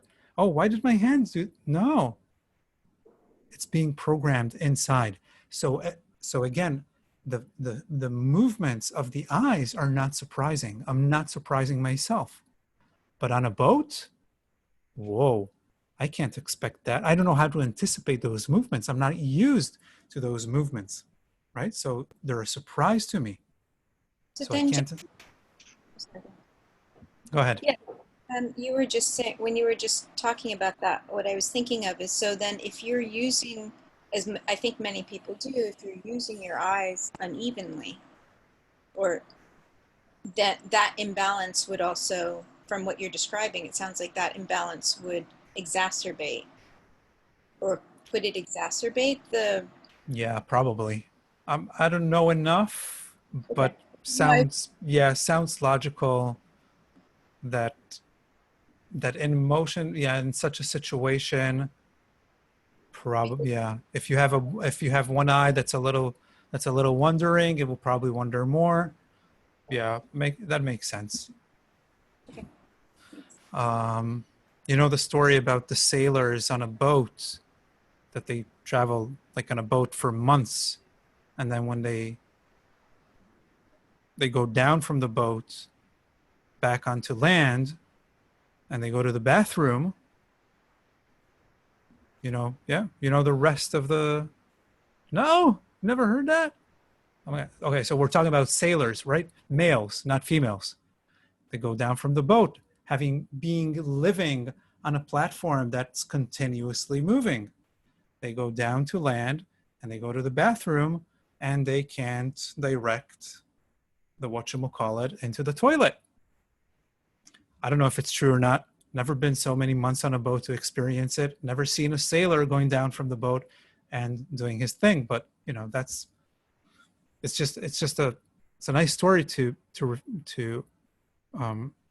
how we take for granted every movement that we do is anticipated for. So when they're on the boat, all those rockings are not surprising to them. They know how to anticipate it. There's this great little story. It's like a monologue written for theater, but it was published as a book by Italian writer. His name is I think Alessandro Barrico, about a kid who was born on a cruise ship, and parents left him on the cruise ship because they were immigrants to the United States. They couldn't afford to take the baby with them. One of the motor crew people on the cruise ship found the baby, kept the baby, and he grew up his entire life on that cruise ship and became a pianist on the cruise ship. And there's this wonderful scene in that story of how somebody who just came on the cruise ship, one of the players to play in the band, sees him walking on the boat at night when there is a storm, right? And the guy that tells the story just came on the ship. He describes how his body is being thrown to the right and to the left, and he has to grip onto things to not being thrown from the tilting of the boat. And this guy that was born on the boat, he just walks completely naturally, like there's nothing happening, right? Completely without any. So again, it's a story. I wasn't there. I don't know if it's an exaggerated situation, but again, it shows how we're so habituated to stabilizing ourselves in our habitual living conditions, including our eyes.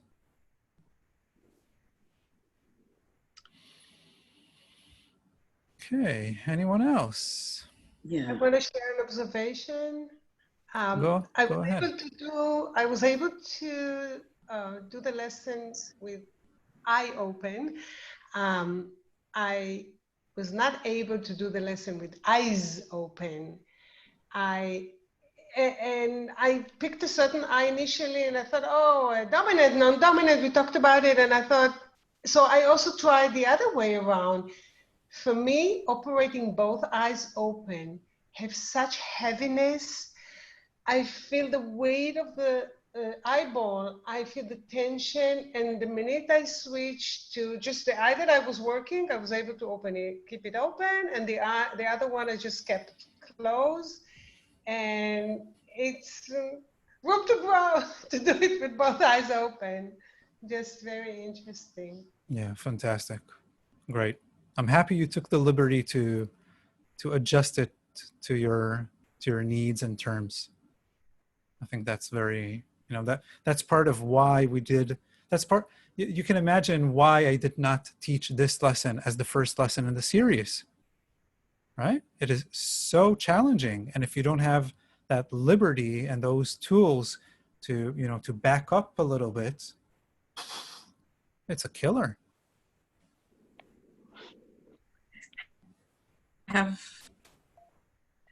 Hello? Yes. I don't know how to raise my hand on this function, on this thing, but you don't have to anyway, raise your hand. okay.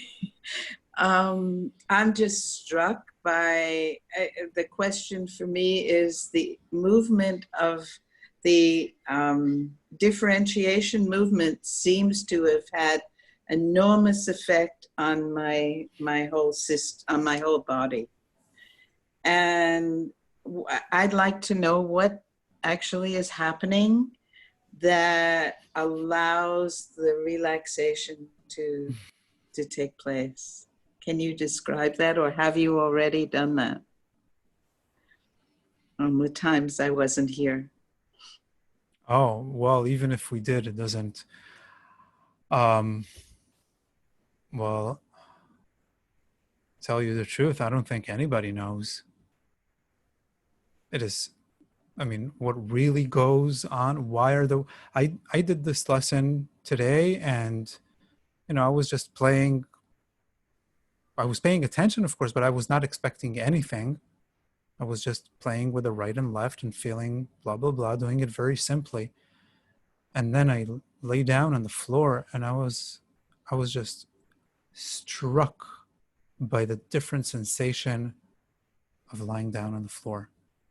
It was just, I couldn't understand it. I couldn't explain it on so many levels. From doing what? It's just turning right and left, taking the eye to the opposite direction, trying to feel how to do it in the smooth, so simple in a way, so simple. I don't really have an answer for that, Amy. Apart from, you know, I can throw out a very general statement and say that our eyes are so interconnected with our entire self and our postural systems and our self-image. But that's nice words. I don't really, you know, it's so complicated.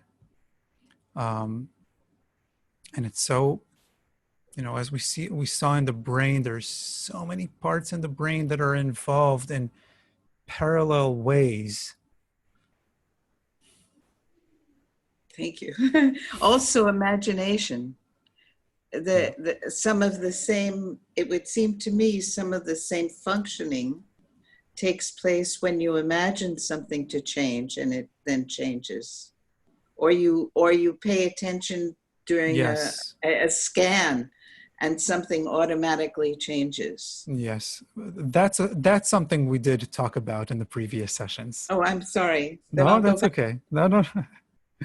Yeah, that just creating an image in your mind's eye evokes the usage and the engagement of your eyes and your internal visual systems throughout your entire brain, or throughout very extensive parts of your brain. Yeah, absolutely. But it would seem to me that those are related in some way. The question of the movement of the differentiation and the imagination. Absolutely. That's something behind that would be related. Yeah. Absolutely. What exactly? Yeah. Okay. We can make up nice stories, but Yeah. Okay. great. Anyone else? Naoko, yes, please. So let me see if I can articulate. So while I was doing the lesson, I just really felt that I don't feel my eyes, you know, like physically. Yeah. Eyes are trying to catch something all the time, you know. Yeah. They're really busy. So I didn't have a very good sense of like eyeballs in the skull. And then, you know, for a long time, I was thinking that these muscles control the eye movements because there's so many muscles. but it's really not like other parts of the body at all. They're just swimming around. It feels like, you know, as they want.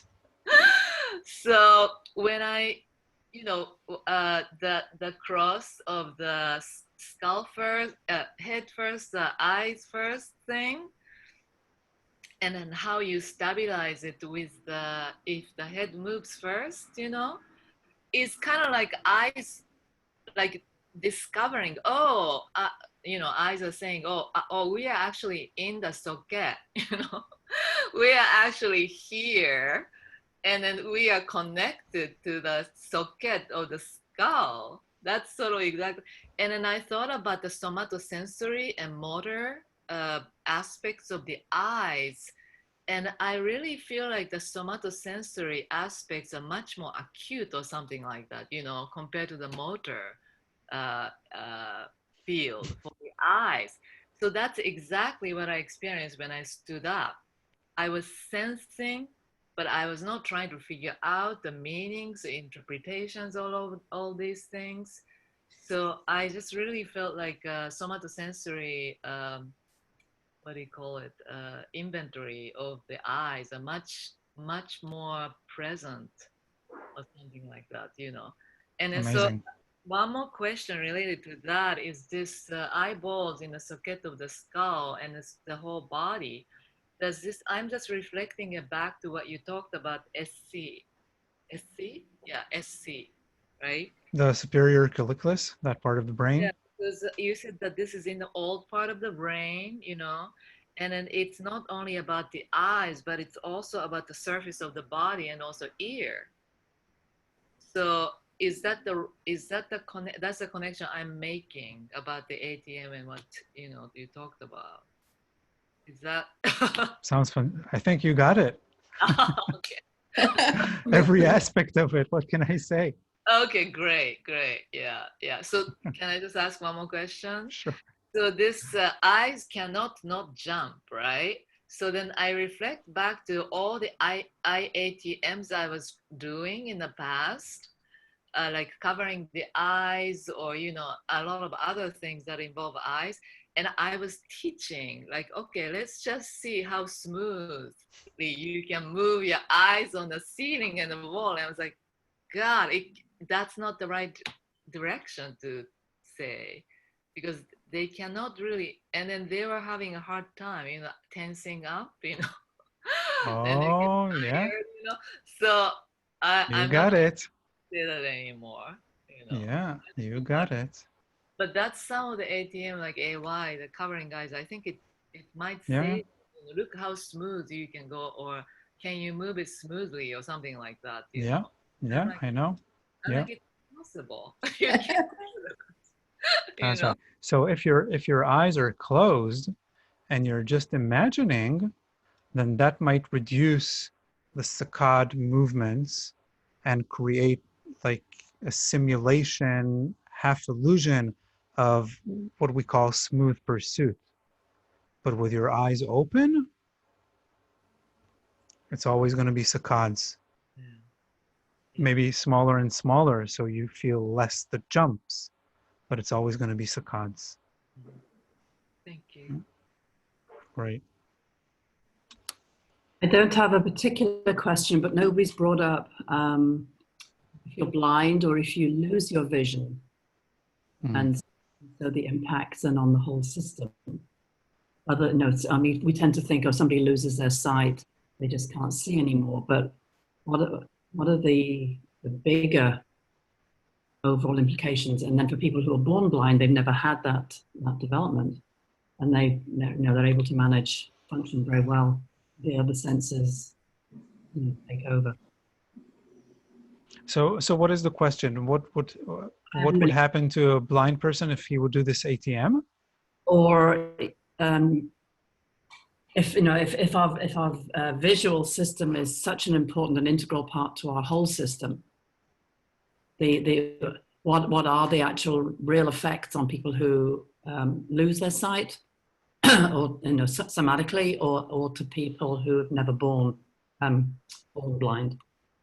Well, so we know that the dominance of our visual perception is not something that is wired in from birth. It's all being developed through experience of the seeing newborn.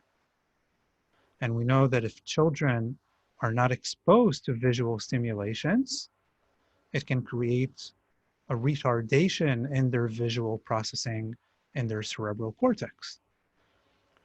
So the dominance of our vision is acquired, right? We grew up into it, and we learned the world around us and ourselves and our soma through the developing of the, or in congruence with the development of our visual systems, right? Now, if the visual systems do not develop from being naturally blind or some other reason, then of course other systems become more developed and, to compensate. And we know that that in blind people, some cortical areas that are supposed to be designated for visual processing become designated for processing other information. Those visual areas in the cortex that are part of, what we talked about, the spatial memory, that I know that the window is to my right and the door is to my left. I know that the door is behind me even if I don't see it, which is for me, very linked to visual perception because I'm a seeing person. For somebody who doesn't see, those parts of the cortex that do that spatial mapping would be linked in a different way, but they will still be there and maybe even highly developed in different aspects that for us, they're not. So again, we gave that example of a blind person walking in the street, right? You try to walk with your eyes closed in the street, phew, you'll feel your vestibular system kicking off very, very quickly from the uncertainty. So we know that a lot of cortical real estate is being, plasticity makes it that cortical real estate that's supposed to be originally designated for visual processing becomes designated for auditory processing or more spatial memory relationships sort of processing and so on. Yeah. Good. Okay. I think we're quite done for today. Fantastic. I can stop the recording.